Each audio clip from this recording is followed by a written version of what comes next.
اس بات میں کوئی شک نہیں کہ ہماری زندگی بہت جلدی ختم ہو جانے والی ہے.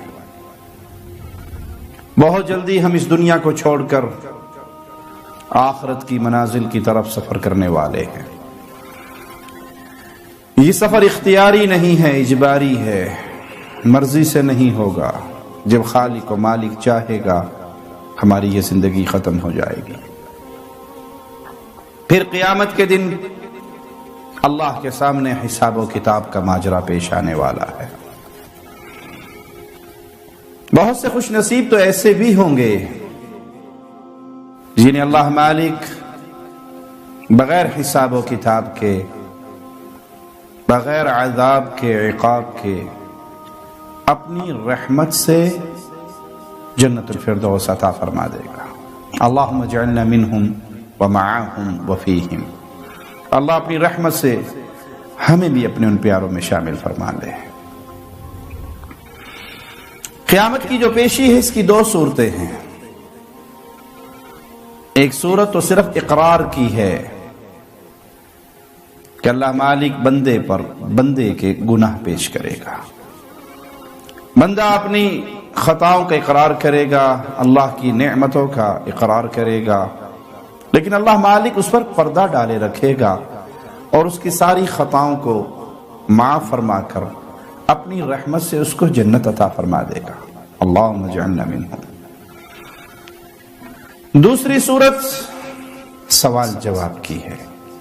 کیوں کی ہے؟ اللہ بندے پر بندے کے گناہ پیش کرے گا اور پھر اس سے پوچھے گا تو نے یہ گناہ کیوں کیا؟ جس بد نصیب سے یہ سوال ہوا تو نے یہ گناہ کیوں کیا، وہ مارا گیا، وہ ہلاک ہو گیا. اللہ ان بد نصیبوں میں ہمیں شامل نہ فرمانا. اللہ ہمارے ساتھ وہ سلوک نہ کرنا جس کے ہم حقدار ہیں. ہمارے ساتھ وہ سلوک کرنا اے مالک و مولا جو تیری رحمت کا تقاضا ہے. آئیے رسول اللہ صلی اللہ علیہ وسلم کے چند فرامین سنتے ہیں. صحیح بخاری سیدہ کائنات عائشہ صدیقہ سلام اللہ علیہا بیان کرتی ہیں کہ رسول اللہ صلی اللہ علیہ وسلم نے فرمایا من حوسب یوم القیامت عذب. قیامت کے دن جس سے حساب لے لیا گیا، جس سے پوچھ گچھ ہو گئی کہ یہ کام کیوں کیا، تو نے یہ جرم کیوں کیا، تو نے یہ خطا کیوں کی، وہ عذاب میں مبتلا ہو گیا. سیدہ کہتی ہے میں نے عرض کی یا رسول اللہ صلی اللہ علیہ وسلم کہ اللہ مالک نے یہ نہیں فرمایا ان قریب اس سے آسان حساب لیا جائے گا؟ تو آپ صلی اللہ علیہ وسلم نے فرمایا لیس ذاک الحساب انما ذاک العرض. وہ حساب نہیں، وہ تو حساب کے لیے پیش ہونا ہے. آسان حساب سے مراد پیشی ہے. بندے پر بندے کے گناہ پیش ہوں گے جس کا بندہ اقرار کرے گا من نوقش الحساب یوم القیامت عذب. جس سے اللہ نے مناقشہ کر لیا، پوچھ لیا تو نے یہ گناہ کیوں کیا، یہ عذاب میں مبتلا ہو گیا. اے میرے پیارے بھائی، سب سے پہلے میں اپنی جان کو نصیحت کرتا ہوں، پھر اپنے ہر مسلمان بھائی کو نصیحت کرتا ہوں. برائی جب ہمارے سامنے مزین ہو کر آئے تو اپنے دل سے ایک سوال کیا کریں، اس گناہ کرنے پر اگر اللہ نے مجھے پوچھ لیا کیوں کیا، میرا کیا جواب ہوگا؟ یہ جذبہ، ایمان کی یہ کیفیت اگر میرے اور آپ کے دل میں باقی رہے تو انسان اور اس کے گناہوں کے درمیان یہ بہت بڑی آڑ بن جاتی ہے. مواقع ہیں گناہ کرنے کے، نفس اس پہ ابھار رہا ہے.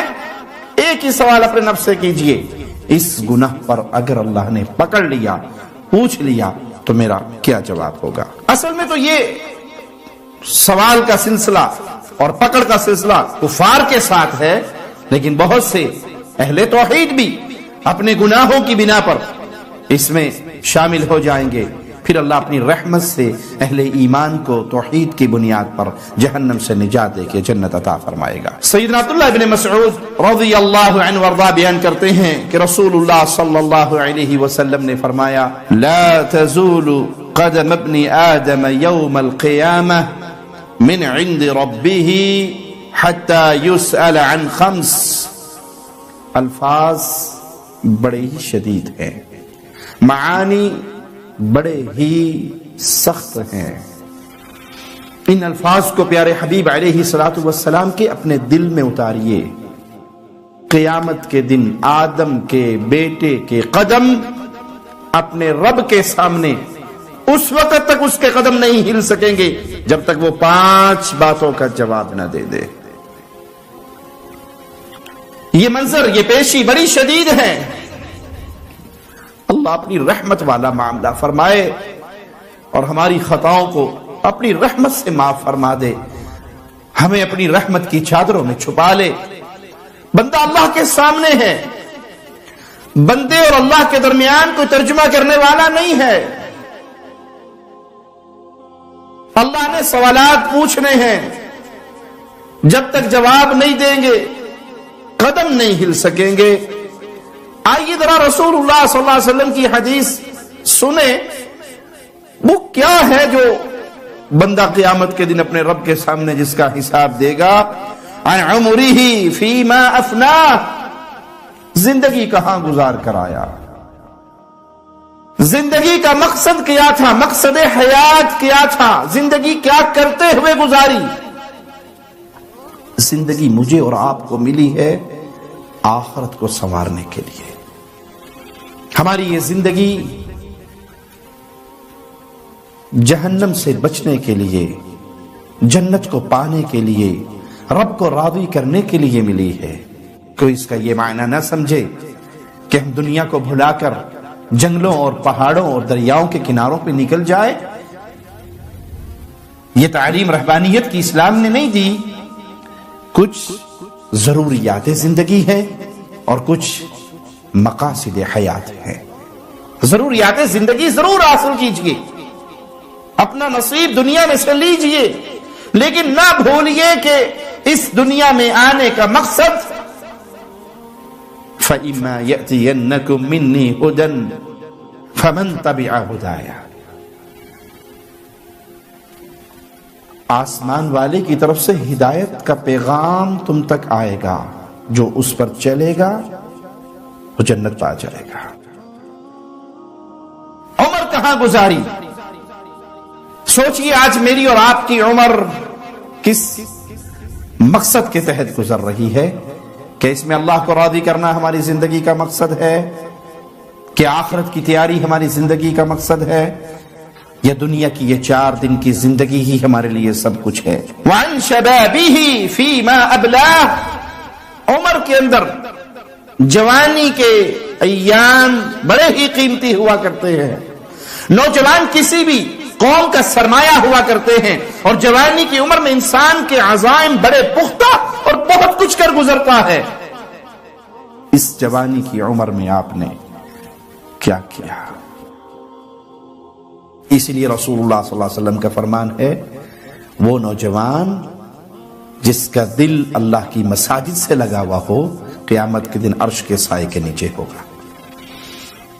بعض لوگوں نے اس جوانی کو مستانی سمجھا ہوا ہے، جوانی آتی ہی اچانک ہے، یہ مستانی ہے، جوانی میں جو چاہے کرتے پھرو، آخرت، قبر، جنت، اس کی فکر بڑھاپے میں کریں گے جب کسی قابل نہیں رہیں گے، پھر مسجد، ذکر اذکار، قرآن، مصلی، یہی کچھ ہونا ہے۔ یہ شیطان کا بہکاوا ہے۔ اے میرے نوجوان بھائی، کہ آپ کے پاس گارنٹی ہے کہ آپ جوانی میں مریں گے نہیں؟ آپ کو بڑھاپا آئے گا کہ آپ رب سے لکھوا کر آئے ہیں؟ موت کا تو ایک لمحے کا بھی یقین نہیں، کب کس کو اپنا شکار بنا لے۔ تو یہ جوانی کی عمر میری اور آپ کی کہاں گزر رہی ہے؟ سوچئے اللہ کے لیے۔ بستر پر لیٹ کر سونے سے پہلے محاسبہ کیجئے، اور اللہ سے دعا ہے سب سے پہلے کہنے والے کو فکر کی توفیق عطا فرمائے، پھر ہر سننے والے مسلمان بھائی کو میرے دن کے 24 گھنٹے کہاں خرچ ہو رہے ہیں؟ موبائل کی فضول محفلوں میں، سوشل میڈیا کے اوپر بیٹھ کر فضول اپنے وقت کا ضیاع، یا قرآن پڑھتے ہوئے، دین سیکھتے ہوئے، اللہ کو یاد کرتے ہوئے، ذکر اذکار کرتے ہوئے؟ منافقین کا حال بیان ہوا کہ وہ بہت تھوڑا اللہ کا ذکر کرتے ہیں۔ سوچئے 24 گھنٹے میں آپ کی زبان سے اللہ کا ذکر کتنی بار نکلتا ہے؟ کتنی بار آپ سبحان اللہ، الحمدللہ، اللہ اکبر، لا الہ الا اللہ، لا حول ولا قوت الا باللہ، سبحان اللہ وبحمدہ، سبحان اللہ العظیم، یہ آپ کی زبان پر کتنا رہتا ہے؟ اگر بہت تھوڑا تو ڈر جائیے، یہ اہل نفاق کا حال ہے کہ وہ اللہ کا ذکر بہت تھوڑا کرتے ہیں۔ اور بہت ساری اکثریت ایسے بھی آپ کو جواب میں ملے گی جو کہے گی ہماری زبان سے تو یہ بات کبھی نکلتی ہی نہیں ہے۔ جوانی کے ایام کہاں گزار کر آئے، یہ اللہ نے سوال کرنا ہے۔ جس نے جوانی دی ہے، جس نے عمر دی ہے، وہ آپ سے پوچھے گا یہ کہاں گزار کر آئے ہو۔ وَعَنْ مَالِهِ مِنْ أَيْنَ اكْتَسَبَهُ، آپ کا مال، اس کے بارے میں سوال ہونا ہے، کہاں سے کمایا ہے؟ مسلمان مال کمانے میں آزاد نہیں ہے کہ وہ سود کا معاملہ کرے، وہ جوئے کا معاملہ کرے، وہ حرام طریقے سے کمائے۔ مال آنا چاہیے، کہاں سے آ رہا ہے یہ کوئی ٹینشن نہیں، حلال ہے یا حرام۔ سود پر میں نے قرضے لے کر زمینیں بنائی ہیں، میں نے قرضے لے کر سود پر مکان خریدے ہیں، میں نے قرضے لے کر گاڑیاں خریدی ہیں، میرا سارا سسٹم جو ہے وہ سودی معاملات پہ چل رہا ہے۔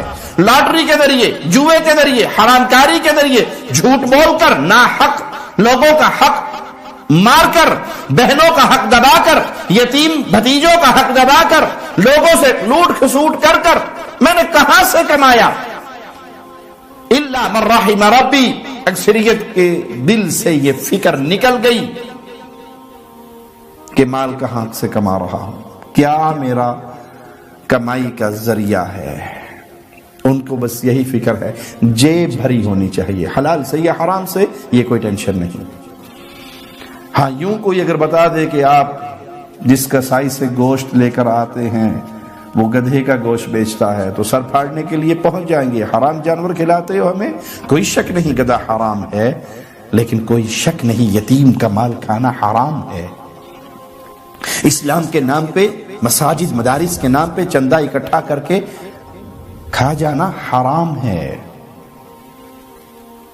بیواؤں کا حق مار جانا حرام ہے، یتیموں کا حق مارنا حرام ہے، جھوٹ بول کے کمانا حرام ہے، چائنا کی چیز کو جاپان کی بنا کر بیچنا حرام ہے، سودی کاروبار کرنا حرام ہے، سودی کمپنیوں کے ساتھ معاملات کرنا، سود والے معاملات میں حصے دار پارٹنر بننا حرام ہے۔ صرف گدھا حرام نہیں، یہ چیزیں بھی حرام ہے۔ مال کہاں سے کمایا؟ جواب مالک کو دینا ہوگا، نہیں دے سکو گے جب تک قدم نہیں ہلیں گے۔ وَفِيمَا أَنفَقَهُ، مال کمایا کہاں سے، لٹایا کہاں پر، خرچ کہاں کیا؟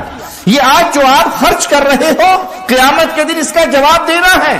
حلال راستے میں خرچ ہو رہا ہے یا حرام میں؟ اللہ کو راضی کرنے پہ خرچ ہو رہا ہے یا اللہ کو ناراض کرنے پہ؟ کسی نے آپ کے ساتھ جھگڑا کیا، کسی نے آپ کو گالی دے دی، اور آپ کسی شوٹر کو 10 لاکھ روپے دے کر کہتے ہو اس کو اڑا دو، اس 10 لاکھ کا جواب دینا ہے قیامت کے دن۔ وہ قتل کا خون تو آپ کے سر پہ ہے ہی ہے، یہ مال جو رب کی ناراضگی میں لگایا اس کا جواب دینا ہے۔ اپنے گھر کے اندر شیطانی وسائل اپنے بچوں کو لا کر دیتے ہو، گانے، فلمیں، ڈرامے، بے حیائی کے ساز و سامان، موسیقی کے ساز و سامان آپ نے ان کو پرووائڈ کیے ہیں، ان کی تربیت میں بربادی کے پورے حصہ دار ہو۔ قیامت کے دن جواب دینا ہے یہ مال کہاں پہ خرچ کیا۔ اللہ کے نام دیتے ہوئے سب سے چھوٹا نوٹ نکلتا ہے، اور بے حیائی کے پروگراموں میں جاتے ہوئے سب سے بڑا نوٹ نکلتا ہے۔ جواب دینا ہے مال کہاں خرچ کر کے آئے، کتنے یتیموں کی کفالت کی، کتنی مسکینوں کی کفالت کی، کتنی بیواؤں کے سہارا بنے، کس کے اوپر مال خرچ کیا، کہاں لگایا۔ یاد رکھیے گا، جیب سے نوٹ نکالتے ہوئے ہمیشہ اپنے دل میں یہ بات پختہ رکھا کریں، ایک دن مجھے جواب دینا ہے یہ پیسہ میں کہاں خرچ کر رہا ہوں۔ وَمَاذَا عَمِلَ فِي مَا عَلِمَ، اور یہ سوال بڑا ہی خطرناک ہے، یہ سوال سب سے شدید ہے۔ جتنا علم تجھ تک پہنچ چکا تھا اس پہ کتنا عمل کیا؟ یہ سوال نہیں ہے کہ تو علامہ بنا یا نہیں، 8 سال مدارس میں پڑھائی کی یا نہیں، اس کا یہ مطلب بھی نہیں ہے کہ انسان یہ کہ جی میں علم سیکھتا ہی نہیں ہوں، سیکھوں گا تو جواب دینا پڑے گا۔ بنیادی دین کا علم حاصل کرنا ہر مسلمان پہ فرض ہے۔ اللہ کی توحید کا علم، پیارے نبی کی رسالت کا علم، ارکان اسلام پہ عمل کرنے کا علم، اس کا حاصل کرنا آپ پر، مجھ پر، ہر مسلمان پر فرض ہے۔ لیکن آپ تک جتنا علم پہنچا، حلال کیا ہے، حرام کیا ہے، ثواب کیا ہے، گناہ کیا ہے، کس سے اللہ راضی ہوتا ہے، کس سے اللہ ناراض ہوتا ہے، کیا کام کریں گے تو پیارے نبی صلی اللہ علیہ وسلم کے پیارے اور آپ کی جنت میں آپ کے پڑوسی بنیں گے، اور کیا کام کریں گے تو حوض کوثر سے دھتکار دیے جائیں گے۔ جو جو باتیں مجھ تک پہنچ چکی، جو جو علم مجھ تک پہنچ چکا، قرآن پاک کی جتنی آیات میں نے ترجمے سے سنی پڑھی، جو بات حقیقی مجھ تک پہنچی، جو علم مجھے حاصل ہوا، میں نے اس پہ کتنا عمل کیا۔ آپ کو معلوم ہے، آپ کے کان تک یہ آواز پڑی ہے، وَمَن نَصْرُ إِلَّا مِنْ عِنْدِ اللَّهِ، مدد صرف اللہ کی طرف سے آتی ہے۔ آپ نے قرآن حکیم کی یہ آیت پڑھ کر، سن کر اس پہ عمل کیا، یا علی مدد، یا رسول اللہ مدد کے نعرے لگائے؟ آپ تک آواز پہنچی کہ رسول اللہ صلی اللہ علیہ وسلم نے قبروں کو پختہ کرنے سے منع کیا، آپ نے اپنے ابو کی، اپنی اماں کی، اپنی دادی اور دادا کی، اپنے رشتہ داروں کی، اپنے بڑوں کی، عزیزوں کی قبروں کو پختہ بنایا؟ آپ تک آواز پہنچی کہ رسول اللہ صلی اللہ علیہ وسلم نے ساز اور موسیقی سے منع کیا، فرمایا میں اس دنیا پر ساز کے آلات کو توڑنے کے لیے آیا؟ آپ نے اپنے گھر کے اندر ٹیلی ویژن، ساز کے آلات، موسیقی کے آلات، یہ سب پہنچائے۔ آپ کو علم تھا یہ حرام ہے، آپ کو پتا تھا یہ گناہ ہے، آپ کو پتا تھا سود کھانا حرام ہے، آپ کو پتا تھا زنا حرام ہے، آپ کو پتا تھا۔ جتنا آپ تک علم پہنچا، آپ نے اس پہ کتنا عمل کیا؟ یہ 5 سوال جب تک اس کا جواب نہیں دے لیں گے، اللہ کے سامنے بندہ کھڑا رہے گا، اس کے قدم نہیں ہل سکیں گے۔